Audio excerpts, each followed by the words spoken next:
क्या हाल है सबके? मस्त मजे में, ठीक है, एकदम बढ़िया। तो बस ऐसे ही बढ़िया रहना है और क्या करना है, अपना काम करते रहना है। आज अपन बात किसकी करेंगे? आज अपन बात करेंगे मॉडर्न हिस्ट्री के बारे में, जिसमें अपन ने वॉइस रॉय चालू करा था। वॉइस रॉय में अपन ने जॉन लॉरेंस, लॉर्ड मेयो, इनके बारे में अपन ने देख लिया था। लॉर्ड मेयो के बाद में जो आते हैं अपने आते हैं लॉर्ड लिटन। लॉर्ड लिटन जो थे ये यहाँ पे वॉइस रॉय बन के आए। इनसे पहले, वॉइस रॉय बनने से पहले इनके पास मद्रास के गवर्नर जनरल बनने का एक ऑफर आया था, लेकिन उस टाइम पे ये ऑफर को एक्सेप्ट नहीं करते गवर्नर जनरल बनने का, और यहाँ पे वॉइस रॉय बन के प्रकट होते हैं अपने इंडिया में। वॉइस रॉय बन के मतलब एक यहाँ पे इंडिया का प्रेसिडेंट बन के, रिप्रेजेंटेटिव ऑफ कौन, क्वीन विक्टोरिया, विक्टोरिया के रिप्रेजेंटेटिव बन के ये यहाँ पे एस्टेब्लिश होते हैं। लॉर्ड लिटन 76 से लेके 80 तक इनका कार्यकाल था।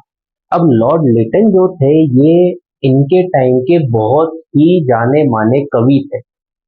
इन्होंने एक किताब लिखी थी, लिटरेचर लिखी थी, और इनके जो पेन नेम था, क्योंकि हर किताब के नीचे उसके राइटर का नाम लिखा रहता है, लेकिन लॉर्ड लिटन जो है लिटरेचर की दुनिया में लॉर्ड लिटन को लॉर्ड लिटन के नाम से नहीं जान के ओवन मेरिडिथ के नाम से जानते थे। किस नाम से जानते थे? ओवन मेरिडिथ के नाम से लॉर्ड लिटन को जाना जाता था। इनके टाइम पे 76 में रॉयल टाइटल एक्ट पास होता है। इस एक्ट में, रॉयल टाइटल एक्ट जो पास होता है, इस एक्ट में ये चाहते थे कि भाई क्वीन एलिजाबेथ, जो क्वीन विक्टोरिया जो है, उनको यहाँ पे एज अ इंडिया की क्वीन का एक टाइटल दिया जाए, जिसको बोलते हैं केसर हिंद। इस चीज को देखते हुए 77 में ये दिल्ली दरबार ऑर्गेनाइज करते हैं। दिल्ली दरबार ऑर्गेनाइज करने के टाइम पे ये जो है क्वीन विक्टोरिया को यहाँ बुला के इंडिया की क्वीन होने का एक खिताब देते हैं, जो कि खिताब क्या था, टाइटल देते हैं केसर हिंद का। लेकिन ये नहीं देखते कि इन्हीं के टाइम पे बहुत तगड़ा फेमाइन चल रहा था, बहुत अकाल पड़ रहा था, और इस अकाल से कई लोग मारे जा रहे थे। लेकिन उस चीज को ना देखते हुए ये दिल्ली दरबार जब लगाते हैं, उसमें खूब पैसा खर्च करते हैं, खूब पैसा खर्च करते हैं। ये सब चीज देख के जो वहां के लोकल न्यूज़पेपर थे, ये सब थे, ये इनके बारे में आर्टिकल छापते हैं कि भाई जब लोग बाग फेमाइन से, अकाल से इतने मर रहे हैं, तो आप जो है दिल्ली दरबार में सिर्फ क्वीन को एक टाइटल देने के लिए आप लाखों रुपए खर्च कर रहे हो। इससे अच्छा तो आप जो पैसे वहां पे खर्च कर रहे हो, वो वहां पे जो अकाल से लोग बाग मर रहे हैं, उनके घर में 2 वक्त की रोटी देने का पैसा आप उनको दे दोगे, तो वो जिंदा रहेंगे, वो मरेंगे नहीं। लेकिन ये बात लिटन को दिन ब दिन खाई जा रही थी कि भाई इतने सारे न्यूज़पेपर थे जो कि इनके बारे में गलत चीज छाप रहे थे। तो इन्होंने देखा कि फेमाइन कमीशन, जो अकाल मेरे तरफ जो पड़ रहा है, अकाल जो पड़ रहा है, अब इस अकाल के लिए एक कमीशन बिठाई जाए। तो इन्होंने रिचर्ड स्टैलकी के नाम पे, इसकी लीडरशिप पे, रिचर्ड स्टैलकी की लीडरशिप पे इन्होंने फेमाइन कमीशन का गठन करा। लेकिन वो फेमाइन कमीशन भी सिर्फ नाम का फेमाइन कमीशन था। उसमें ना तो इन्होंने कोई एक्ट निकाला, ना जो लोग मरे हैं फेमाइन से उनको कोई कंपनसेशन दिया, ऐसा कुछ भी काम नहीं करा। सिर्फ इन्होंने पैसा कहाँ पे लगाया? दिल्ली कोर्ट में, सिर्फ क्वीन विक्टोरिया को केसर हिंद का टाइटल देने के लिए, जो सब लोगों को इन्होंने बुलाया बाहर से, उनके ऊपर पैसा लगाया ना, लाखों रुपए रिटर्न में।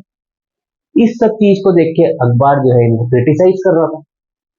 तो इन्होंने 78 में वर्नैक्युलर प्रेस एक्ट पास करा। वर्नैक्युलर प्रेस एक्ट में ये था कि जितने भी लोकल लैंग्वेज के न्यूज़पेपर है, उन सब को ब्रिटिशर्स के साथ में, ब्रिटिश कंपनी के साथ में, क्वीन के साथ में एक बॉन्ड साइन करना पड़ेगा ब्रिटिश गवर्नमेंट के साथ में, कि तुम जो है ब्रिटिश गवर्नमेंट को क्रिटिसाइज नहीं करोगे, तुम जो है लिटन के बारे में गलत चीज नहीं छापोगे। तो वर्नैक्युलर प्रेस एक्ट में ये बताया, 78 का जो वर्नैक्युलर प्रेस एक्ट था, ये इसलिए निकाला गया था क्योंकि लिटन इन सब न्यूज से परेशान हो चुका था, इसलिए इन्होंने वर्नैक्युलर प्रेस एक्ट निकाला। इस एक्ट में इन्होंने कहा कि जितने भी लोकल लैंग्वेज न्यूज़पेपर है, जितनी भी प्रेस है जो कि क्रिटिसाइज कर रही है ब्रिटिश गवर्नमेंट को, वो अब अगर क्रिटिसाइज करेगी तो उनके जो न्यूज़पेपर है और उनकी प्रिंटिंग प्रेस जो है उसको बैन कर दिया जाएगा, उनको सीज कर लिया जाएगा। अब ये बात जब आई कि भाई न्यूज़पेपर सीज कर लेंगे, मशीन भी सीज कर लेंगे, जब चीज जो है सीज कर लेंगे, तो एक अखबार था मोतीलाल घोष का, अमृत बाजार पत्रिका। ये बात जैसे ही इनको पता लगी मोतीलाल घोष को, तो इन्होंने रातों रात अपने अखबार को बांग्ला लैंग्वेज से इंग्लिश लैंग्वेज में कन्वर्ट करा दिया, इंग्लिश अखबार बना दिया उसको। अब इसमें भी ये क्रिटिसाइज तो कर ही रहे थे ब्रिटिश गवर्नमेंट को, लेकिन डायरेक्टली नहीं कर रहे थे। ये ब्रिटिश गवर्नमेंट को क्रिटिसाइज कर रहे थे एज अ नॉर्मल तरीके से क्रिटिसाइज कर रहे थे, ज्यादा उनके बारे में डीपली नहीं बता रहे थे इन्होंने ये करा है, जैसे कि ये जो है अपने लोकल लैंग्वेज न्यूज़पेपर में बता रहे थे।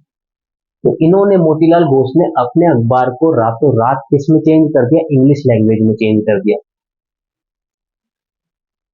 कई सारे न्यूज़पेपर को बैन करा गया, कई सारे न्यूज़पेपर जो है माने नहीं कि नहीं हम तो तुम्हारे को क्रिटिसाइज करेंगे, हम तो तुम्हारे बारे में छापेंगे, तो कई सारे न्यूज़पेपर को बैन कर दिया गया। जिसमें सोम प्रकाश जो है एक न्यूज़पेपर था जो कि अपने ईश्वर चंद्र विद्यासागर का जो न्यूज़पेपर था सम प्रकाश, इसको बैन करा गया। ढाका प्रकाश को बैन करा गया, भारत मिहिर को बैन बैन करा गया और सहेहार को बैन कर दिया गया। ये चार न्यूज़पेपर जो थे इनको जो है क्या कर दिया गया, बैन कर दिया गया। तो लिटन ने क्या एक लिटरेचर लिखी थी, ये लिटरेचर की दुनिया में बहुत महान थे। इनका जो पेन नेम था वो ओवन मेरेडिथ के नाम से इनको लिटरेचर की दुनिया में जाना जाता था। इन्होंने दिल्ली दरबार लगाया, इससे पहले इन्होंने 76 में रॉयल टाइटल एक्ट पास करा था, लंदन में पास करा था। वो इसलिए करा था क्योंकि ये जो है क्वीन विक्टोरिया को इंडिया की रानी बनाना चाहते थे। इंडिया की रानी बनाने के लिए इनको एक टाइटल देना चाहते थे, कौन सा था, केसर हिंद। इसीलिए इन्होंने दिल्ली कोर्ट को ऑर्गेनाइज करा 77 में, जिसमें इन्होंने क्वीन विक्टोरिया को केसर हिंद का टाइटल दिया। लेकिन ये नहीं देख रहे थे कि भाई अकाल भी पड़ रहा है, तो इन्होंने फेमाइन कमीशन का एस्टेब्लिश करा। किसकी लीडरशिप में, रिचर्ड स्टैची की लीडरशिप में जो है फेमाइन कमीशन का गठन करा। लेकिन ये फेमाइन कमीशन का गठन करा तो इसका सिर्फ गठन करा था, कोई काम का नहीं था, क्योंकि ना तो किसी फेमाइन से मरने वाले, अकाल से मरने वाले लोगों को कंपनसेशन मिला था, ना ही कुछ और मिला, कुछ भी नहीं मिला था। इसीलिए वर्नेकुलर प्रेस एक्ट पास हुआ था, क्योंकि जितने भी न्यूज़पेपर है, जब इन्होंने दिल्ली कोर्ट में पैसा लगाया तो सब न्यूज़पेपर ने देखा कि भाई फेमाइन से लोग मर रहे हैं और तुम पैसा यहाँ लगा रहे हो।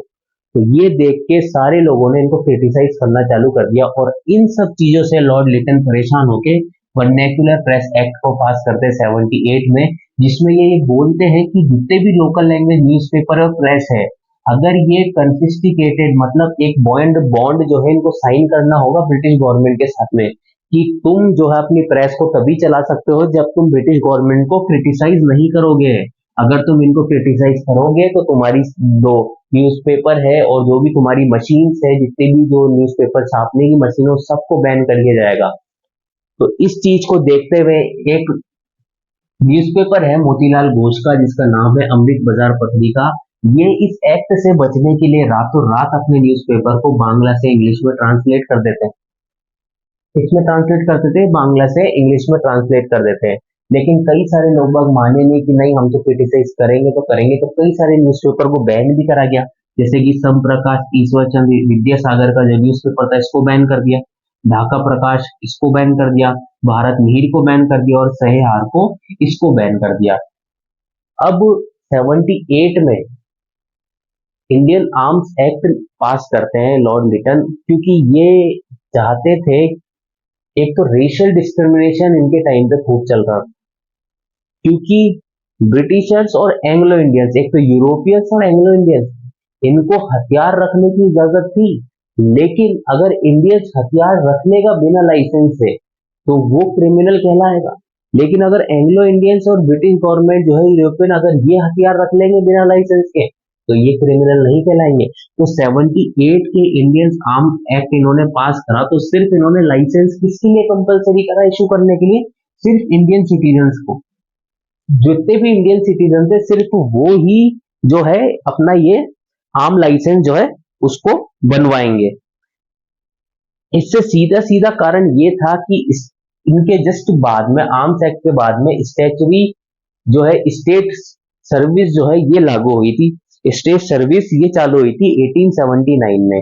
इसमें लिटन ये नहीं चाहते थे कि इंडियंस जो है आईसीएस एग्जाम, जो कि इन ब्रिटिश गवर्नमेंट के जो आईसीएस, अभी तो यहाँ पे आईएएस चलता है, इंडियन एडमिनिस्ट्रेटिव सर्विस, पहले चलता था आईसीएस, इंपीरियल सिविल सर्विस जो है ये एग्जाम था। इसमें जो है इंडियंस अपीयर नहीं हो, पास नहीं हो और हमारे साथ में मिलके जो है काम नहीं करे। लॉर्ड लिटन ये चाहते थे। तो रेशियल डिस्क्रिमिनेशन था ही था, बहुत तगड़ा रेशियल डिस्क्रिमिनेशन कर रखा था उस टाइम पे। तो स्टेट स्टैट्यूटरी सर्विस जो था 78 में जो आया था, इसके बारे में अपन कल पढ़ेंगे। आज अपन ने लॉर्ड लिटन के बारे में वर्नैक्युलर प्रेस एक्ट पढ़ा, कौन कौन से अखबार बैन हुए, सम प्रकाश, ढाका प्रकाश, भारत मीर और सहचर, ये अखबार बैन हो गए थे। वर्नैक्युलर प्रेस एक्ट से बचने के लिए अमृत बाजार पत्रिका जो कि मोतीलाल घोष की थी, इन्होंने रातों रात अपने न्यूज़पेपर को बांग्ला से इंग्लिश में ट्रांसलेट करा दिया।